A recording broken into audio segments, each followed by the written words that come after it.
Well, hi there, good evening. What a way to start the month of March on a Friday, the favorite day for a lot of people as they gear up for the weekend. It is a brand new month of March. Thank you for your lovely company tonight. You're watching EBN Prime Edition. We are coming to you live from Kenya's capital, Nairobi. Unfortunately, in Busia County, no good news at all, as 5 people have been confirmed dead following an explosion after 2 vehicles, collided head-on in Busia County, and those are some of the developing stories that we are following up tonight. Aside from that, there's a new Law Society of Kenya president in town, and she's a woman, Faith Moni Odhiambo, who becomes just the second woman to be at the helm of the Law Society of Kenya. So we've got quite a jam-packed bulletin. Also within Nairobi County, we will be having a new stadium if everything goes well. That is the Talanta Sports City Stadium. So that and much more lined up for you tonight. This is EBN Weekend Edition. Let's take a look at stories making headlines.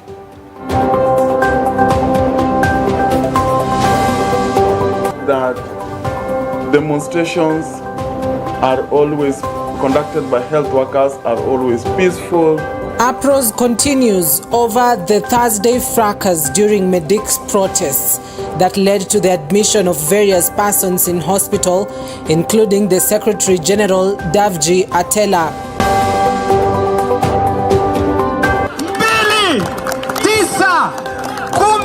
Talanta Sports Stadium receives go-ahead as construction set to begin this March and end by December 2025. Change of guard at the Law Society of Kenya. Faith Odhiambo becomes second woman advocate at the helm.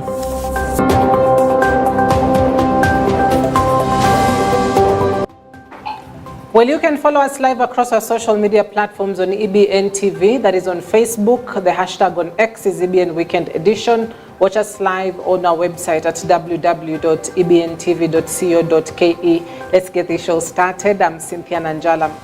Now, 2 people have died while 5 others were rushed to the Busia Referral Hospital after a fuel truck and a bus which was going to Mombasa crashed in Mundika area, Busia County. The Tahmeed company bus was transporting passengers from Busia to Mombasa before a collision head-on with a petrol trailer which was heading to a different side. According to the information received in our newsrooms tonight, is that the bus had picked up 7 passengers in Busia, while the others were expected to be picked up from different stations on its way to Mombasa.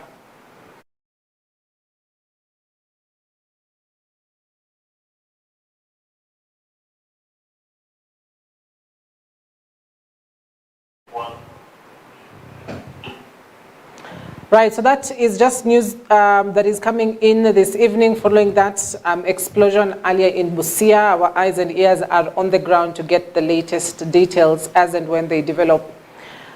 Addressing the media in Kisumu, nurses, clinical and laboratory technicians unions have condemned the attack that was meted yesterday on the Kenya Medical Practitioners, Pharmacists and Dentists Union KMPDU Secretary General Dr. Davji Atela during the peaceful demonstrations by medical interns. Dr. Atela was on Thursday hit by a tear gas canister during protests by the medical interns over replacement of intern doctors who was later admitted at the Nairobi hospital with a head injury.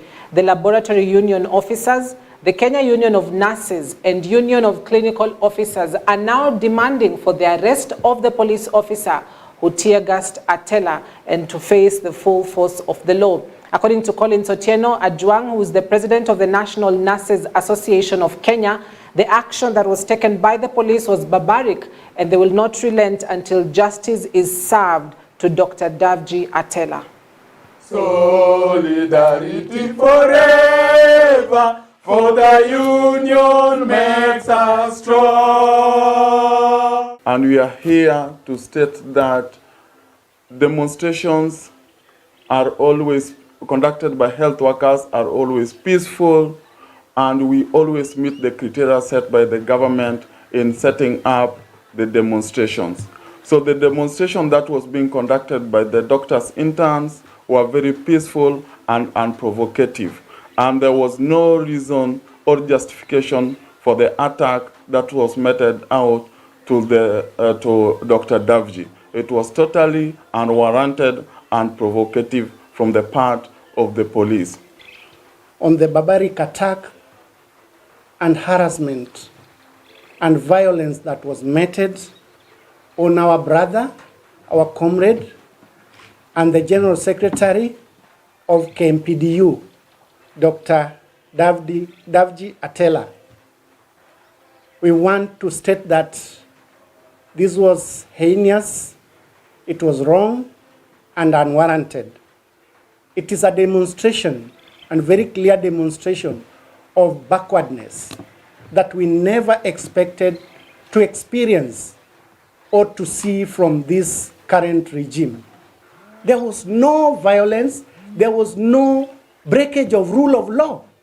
They were acting and invoking the Constitution of Kenya, Article 37, which gives us the express authority in the Bills of Rights. We want to condemn this to the strongest term possible because, one, it is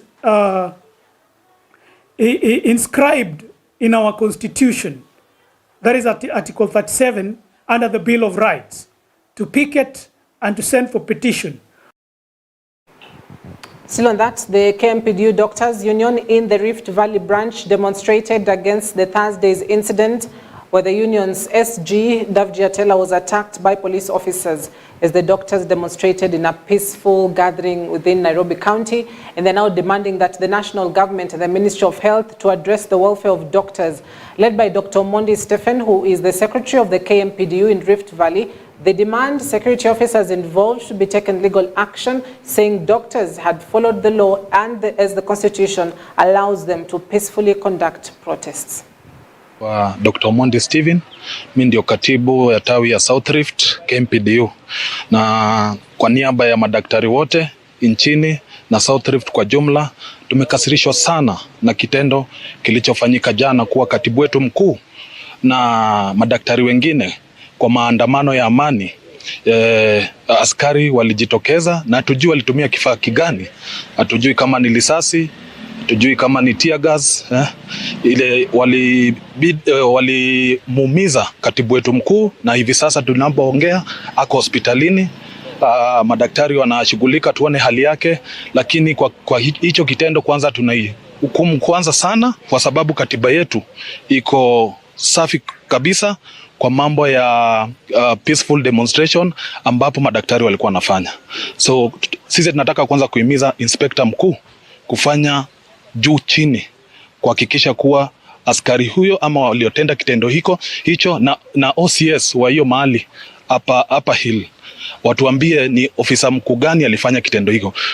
Tumekuwa kwa mahali ambapo wahudumu wa afya si madaktari peke yake, hata kwa hizi other healthcare workers wanakuwa kwa visa kama hivi. Hivi juzi hapa Nakuru kuna daktari ambaye aliuawa. Imekuwa sasa mwezi kama 2 hatujajua ni nini ilifanyika.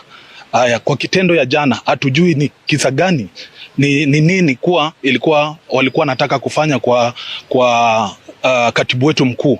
Na kwa hivyo kama wanaweza fika kwa katibu mkuu, na sisi wengine madaktari wa kawaida maisha yetu iko vipi? Hii serikali imekuwa ikisema inataka UHC. Hauwezi fanya UHC kama hauna wahudumu wa afya. Na hiyo ndio kitu ambacho sisi tunafanya. Tunajaribu kutetea the 55 million Kenyans kuwa wakienda hospitali kwa UHC wapate wahudumu wa afya ambao watawahudumia. Lakini sasa kama serikali yenyewe haitaki kuhakikisha kuwa hao wahudumu wa afya wako hospitalini, wakienda kujitetea na kuomba kuwa kwa hiyo peaceful demonstration kuwa serikali ifanye kazi yake na hawa madaktari waende hospitalini wahudumie wa Kenya, kitu ambao wanapatana nayo ni risasi, ni tear gas, ni vitu kama hiyo. Hatutakubali kitu kama hiyo. The government has made personnel changes and a special team has been deployed to investigate and bring to account organizers, financiers and perpetrators of violent criminal incidents recently witnessed in parts of Kisii County. Security agencies are directed to prioritize preventive security and enforce the law firmly and without regard to the political affiliation or social rank of lawbreakers. At Kisii Town, the Cabinet Secretary for Interior, Kithure Kindiki, held an early morning brief with the county, sub-county and divisional security heads from the entire Kisii County. It's a routine meeting just to look at the situation of service delivery in this county. As you're aware, our space is national security. We are tasked with the mandate of ensuring that our country is safe and secure, and that the people of Kenya from every part of the country have a safe environment to carry out their daily activities, economic activities, political activities, social activities, in an environment where they are free from crime. So once in a while I visit my officers in the field, and I thought that I haven't been to Kisii for a while, and I needed to touch base with my colleagues here because these are my greatest assets as the minister, because they are the people who help us to deliver the objectives of government in terms of coordinating government functions at the county level, but also in terms of securing our country. So it's a routine meeting really, and we've been able to look at some of the issues, security issues in Kisii, which we want to address, especially violent crimes, murders, homicides, femicides, as well as family-related violence. There is a bit of that here. We've had incidents, and we thought we put our heads together and come up with a strategy on how we confront these criminal incidents, so that we secure Kisii and make it a good place and make the people of Kisii go about their businesses without fearing criminals. You know, we cannot talk of a secure Kenya if any part of the country is not secure. ODM leader Raila Odinga says nobody has the right to plan his political life, saying that he has been in the arena long enough to know how to navigate it. He spoke at Bar Kalare Primary School in Gem constituency on Friday during this year's Siaya County Agricultural Day. Odinga said no one should purport to plan anything for him, and he said his desire to seek election for the chairperson of the African Union Commission should not be misconstrued as an exit from the country's politics, saying even if he gets elected, he will still be available. At the same time, the Azimio Umoja One Kenya coalition leader has told Kenya Kwanza administration to release money meant for county governments for services to be delivered to the people. Governor of Siaya County, James Orengo, called for a sober debate on Odinga's bid for the AUC chairperson position. I'd like to urge the national government to ensure that funds which have already been approved by Parliament are remitted down to the county government so that they can be used for the purpose of development. Because I'm around, I'm going nowhere. I am here with the people. And people support my quest to be the chairman of African Union Commission. I'm thanking them. But when I go to Addis Ababa, I will be very much around here. I'm not going anywhere. I'm going nowhere. And I've told our people that they are unboggerable and they are unpungerable. Thank you very much. There are bills and policies and regulations before Parliament, which in essence is a clawback on devolution. On matters health, on matters agriculture, on matters water. If you look at the totality of what they're trying to do, I'm saying that that will not happen. We will not allow what Baba fought so hard to be clawed away. National Assembly Speaker Moses Wetangula has affirmed the government's support to opposition leader Raila Odinga's bid to the AU, and Wetangula says the support is not to exit Odinga from national politics, but it is because of his capability to lead at the AU. Odinga declared his interest in the position in February and has already begun marshalling African leaders to support him in the elections that are slated for 2025. Hiyo kazi ni kazi ya nchi ya Kenya. You can only be sponsored by your government to go to that job.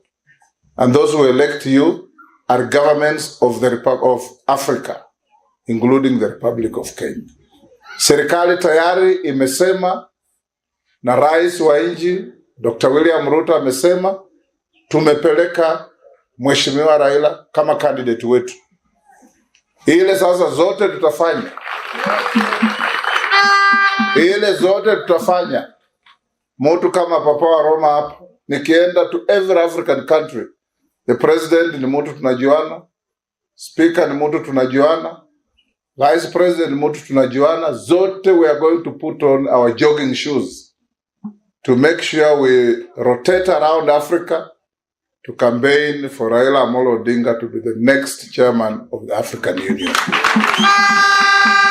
And let's make it very clear, we are not taking Raila to be the African Union chair because we want to exit him from Kenya. We are taking him because he's capable of being the chairman of the African Union. Na yeye mwenyewe amesema, amefurahi, anapenda kwenda kufanya hiyo kazi, na tutamsaidia aende kufanya hiyo kazi. Na juzi, Faith Odhiambo has been elected as the new Law Society of Kenya president. Odhiambo, who served as vice president of the society ahead of the polls, was elected in Thursday's elections. The race for presidency was between 5 candidates: Peter Wanyama, Caroline Kamende, Faith Odhiambo, Harriet Mboche, and Kipkoech Bernard Ngetich. Results seen by EBN TV show Odhiambo got 3,113 votes, followed by Wanyama, who had 2,165. Kamende came in third with 888. Ngetich fourth with 833 votes, and Boche with 511 votes. Wanyama, Faith's closest challenger, has conceded defeat.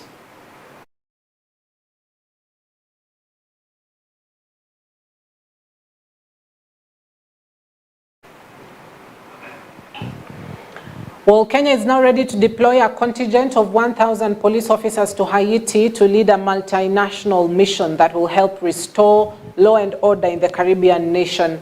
This follows the signing of an agreement, a reciprocal instrument between Kenya and Haiti, witnessed by President William Ruto and Haitian Prime Minister Ariel Henry on Friday at State House in Nairobi. Prime Minister Henry thanked President Ruto and the people of Kenya for offering to lead the multinational security support mission meant to stabilize the country. The reciprocal agreement was signed by Interior Cabinet Secretary Professor Kithure Kindiki for Kenya and Haiti Secretary General of the Council of Ministers, Alex Richard.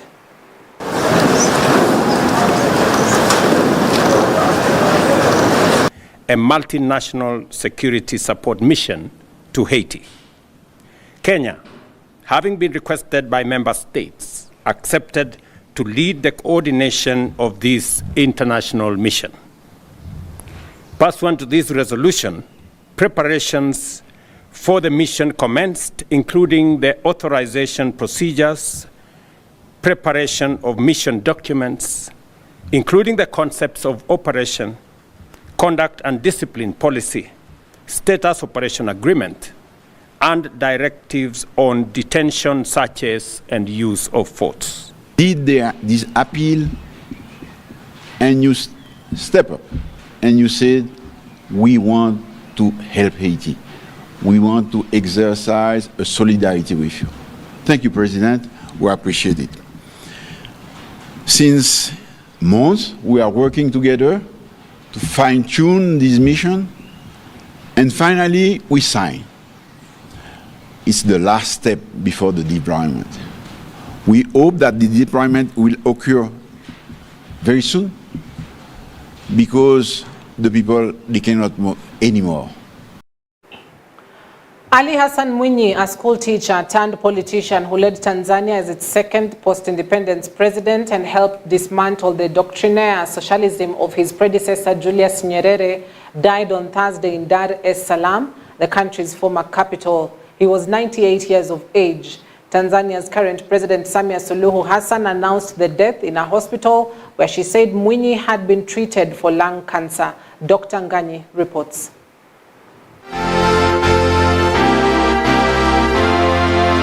Tanzania is in mourning following the death of its former president Ali Hassan Mwinyi. The former head of state passed away Thursday evening, aged 98, after succumbing to lung cancer. Tanzanian President Suluhu revealed that the former president had been receiving treatment in London, United Kingdom since November 2023 before he was later taken back home and admitted to Mzena Hospital where he later died. Kwa majonzi makubwa, ninasikitika kutangaza kifo cha rais mstaafu wa Jamhuri ya Muungano wa Tanzania, Mheshimiwa Ali Hassan Mwinyi, ambaye amefariki dunia leo tarehe 29 saa 11:30 jioni katika hospitali ya Mzena jijini Dar es Salaam alipokuwa akipatiwa matibabu ya ugonjwa wa saratani ya mapafu. Hassan Mwinyi, who was the second president of Tanzania, was in office between 1985 to 1995 after succeeding his predecessor and founding father of the nation, President Mwalimu Julius Nyerere. Before being president, he also served Tanzania as interior minister and vice president. He was also chairman of the ruling party Chama cha Mapinduzi from 1990 to 1996. In retirement, he stayed out of the limelight and continued to live in Dar es Salaam. In a tweet on X, President William Ruto extended his condolences, describing the former head of state as a great leader whose rich legacy will never fade. Former Prime Minister Raila Odinga described him as a truly great African leader and statesman. The Tanzanian President Suluhu Hassan has extended her condolences to friends, family and relatives and announced 7 days of national mourning in honor of the former beloved leader. She has directed that the flags fly at half-mast for the duration of 7-day mourning period. Kwa niaba ya serikali ya Jamhuri ya Muungano wa Tanzania, ninatoa pole kwa familia, ndugu, jamaa, marafiki na Watanzania wote kwa msiba huu mkubwa kwa taifa. Aidha, ninatangaza siku 7 za maombolezo ambapo bendera zitapepea nusu mlingoti kuanzia kesho. Hayati Mzee Ali Hassan Mwinyi atazikwa tarehe 2 huko Unguja visiwani Zanzibar. President Mwinyi, who was died just 3 months before his 99th birthday, will be laid to rest on March 2nd in Unguja, Zanzibar. He was survived by Siti Mwinyi, with whom he had 12 children, including Dr. Hussein Ali Mwinyi, the current president of Zanzibar. Mwinyi will be remembered as a visionary leader who introduced multi-party elections and for easing state control of the economy. Dr. Ngani reporting for EBN TV. Well, thank you, Doctor, for that report, even as the former president will be laid to rest tomorrow, that is Saturday. The government has initiated a process to strengthen the security situation at the borders of Kenya, South Sudan, Ethiopia and Uganda as one of the ways to strengthen border trade. Frequent wars between the Ateker herding community, which includes Turkana of Kenya, Karamoja of Uganda, Taposa of South Sudan, and Nyangatom of Ethiopia have contributed to the decline of trade across borders. On the border of Kenya and South Sudan, various offices, including the immigration, were destroyed due to frequent wars and residents of these areas fleeing for their safety in Lokichogio areas. Leaders of Turkana County, led by the County Governor Jeremiah Lomorukai, want to strengthen security and infrastructure to promote business in the county. Principal Secretary of the Ministry of Foreign Affairs and East African Community Affairs, Abdi Tubat, has visited those areas and says the government has put in place strategies to strengthen infrastructure, and this include the Lokichogio Airport, which will help promote trade between the two countries. We border communities that seem to be fighting over issues of water or even pasture. We call ourselves Ateker, because we speak the same language. It is the responsibility of the national government actually to take a serious step to initiate processes of building peace between us and the neighbor communities. And as a government, we are making deliberate efforts to ensure that we bring peace, we beef up security in this region. And where there is cross-border issues, we are having conversations with our neighbors, either bilaterally or under the umbrella of the East African Community, where the Republic of South Sudan and the Republic of Uganda are, and we are resolving those issues. My request to the ministry is that some of these things have to be fast-tracked, because immediately we open Awonto's border point, or even Kitongo and Kibish, I think the trade issue, which has actually hindered us a bit of access into very serious economic activities, I think it will seriously take place. I want to assure the people of Turkana that the government is going to resolve those issues. We are going to complete those projects. We are going to complete that runway and other issues which have come up in terms of securing the airport itself with a fence. So those are conversations that we're going to have. We're going to ensure that the relevant ministries and departments allocate the resources required so that we can bring development to this area. Residents of Ndidhi village, Masinga constituency in Machakos have called on the government to intervene and resolve the dispute of over a 3,606-acre plot of land that is being disputed between them and the clans who illegally own the land. Paul Kilonzo, a resident, is saddened by the killing of his brother by thugs who claim to own the farm. Kilonzo says that they had to bury his brother in the church's farm while his mother became disabled and lost her ability to hear due to the torture she received from the invaders. Musim Ndiku shows us bullet marks on his body while asking the government to intervene and resolve the conflict, which has left 36 people dead and 26 others with serious injuries. Joseph Mutuoto, on the other hand, has asked the government to give those residents land title deeds because they are the rightful owners. Hii shamba ni 3606 acres. Imegawanyishwa kwa mashamba 10, block 1 to 11. Na hiyo mashamba kuna landlord walikomboa mwaka wa 1969 tarehe 1 mwezi wa 3, tuko na list ambao walikomboa waka rent miaka 983.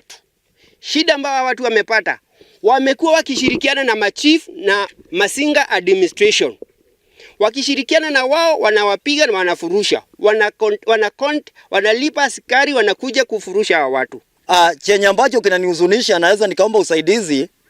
Bradhangu aliuliwa bure kabisa akiwa mtoto mdogo, angejua mambo ya mashamba, akauliwa na watu ambao walikuwa wanasema ya kwamba hapa ni kwao na tumeishi kwao, wakasema ya kwamba wako na title deed. Hivyo ndio tunaomba serikali itusaidie. Sisi tulishindwa kabisa, hata watoto wetu hawajasoma. Huyu mtoto ni wangu, nilimwacha akiwa kwa shule, nikafungwa jela miaka 2. Kuna group ambayo inaongozwa na wazee wanajiita wao ndio wanatetea hii mashamba, ambayo inaendezwa na Petro. Wanatumia kunyanyaza hawa wananchi, kuwapiga na kuwauzia mashamba na kuua watu. Kama familia Akasiula iliuliwa, DCIO Mr. Madhenge Masinga anapewa pesa na afuatilie ukweli. Juzi kesi ilikuwa kotini.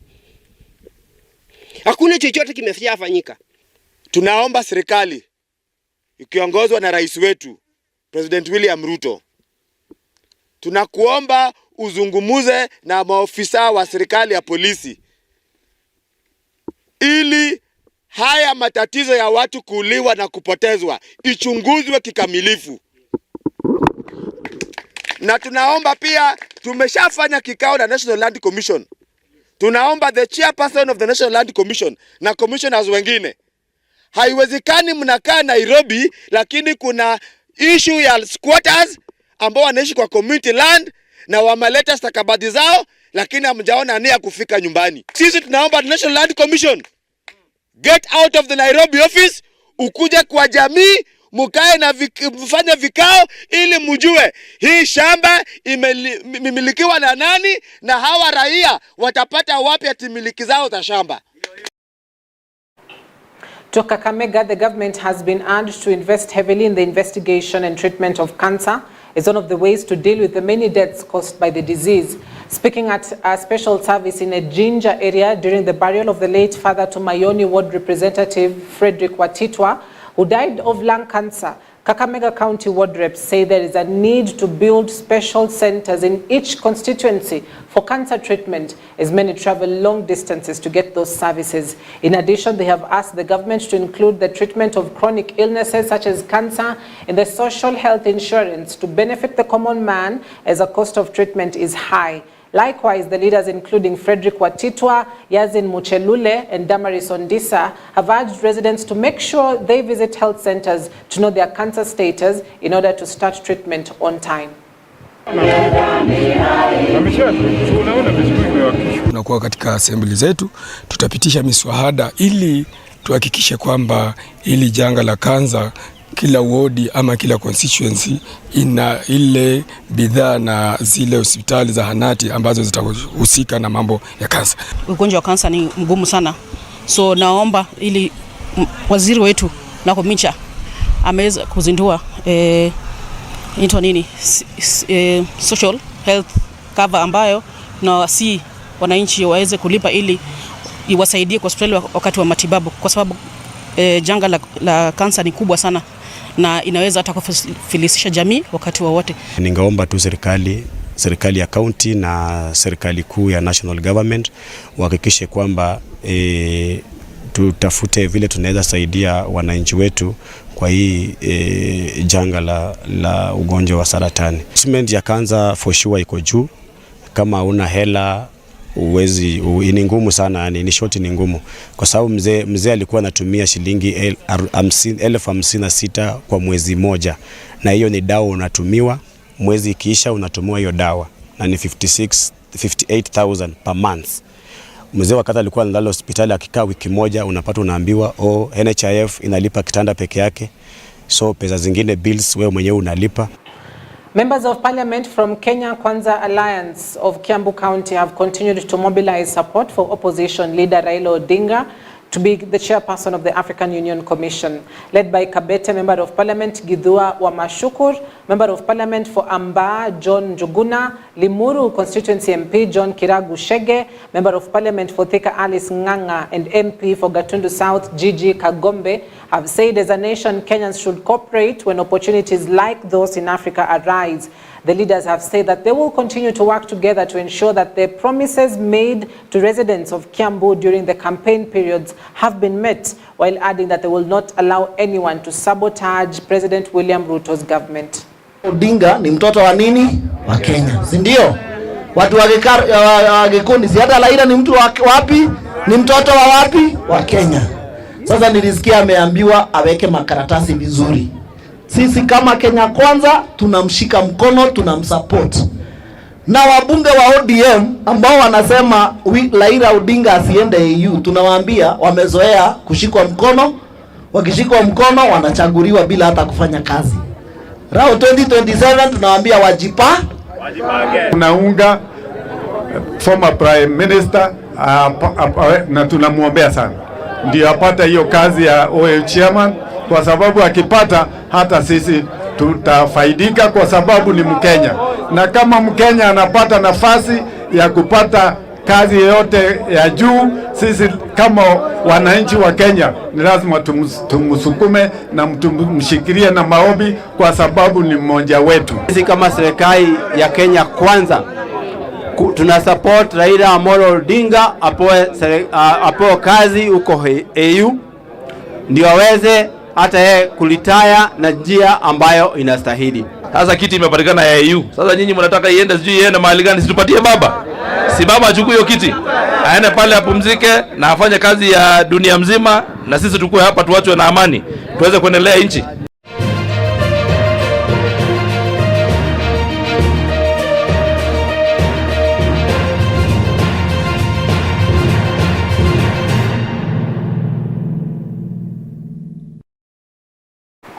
Let's get sporty. President William Ruto has called for diligence in the construction of the Talanta Sports Stadium as he presided over the groundbreaking ceremony of the facility on Friday. The event took place at the Jamhuri grounds along Ngong Road, Nairobi. The 60,000 capacity stadium is one of the host venues earmarked for the 2027 African Cup of Nations. The head of state said he expects nothing but perfect work in the project, saying he will be inspecting it personally. He was quick to point out that the same zeal will be applied in all other facilities needed for the 2027 African Cup of Nations tournament. Dr. William Samuel that we have delivered and continue to make progress in transforming Kenyan sports into a global, competitive and highly lucrative national sector. To begin with, Kenya is a co-host, together with East African brotherly nations of Tanzania and Uganda, of the 2027 edition of the Cup of Nations, meaning that we will be participating in a continental and internationally accredited tournament and also actually hosting a number of games here in Kenya and right here in this stadium. We have developed and are implementing with great determination the Sports and Creative Industry Infrastructure Development Master Plan. This is devoted to providing state-of-the-art competition and training facilities to comfortably host and facilitate world-class international competitions.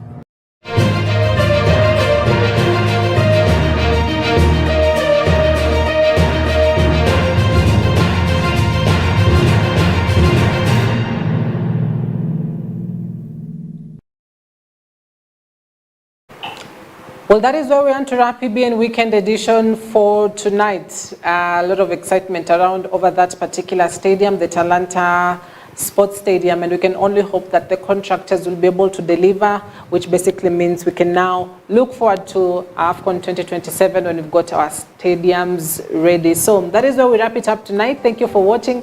I'd love to quickly give a shout out to some of the guys that have been watching us tonight, including MC Agisu, as well as Mika, who's watching from Buruburu. Ramona says, hello, watching from Kitengela. Thank you very much. As well as Isla Daisy, who says watching from Mombasa. So asante sana for all that have been watching us tonight. Keep the conversation going. Our SMS line is open. See you tomorrow, same time, same place. Cynthia Nanjala. Have yourselves a wonderful night.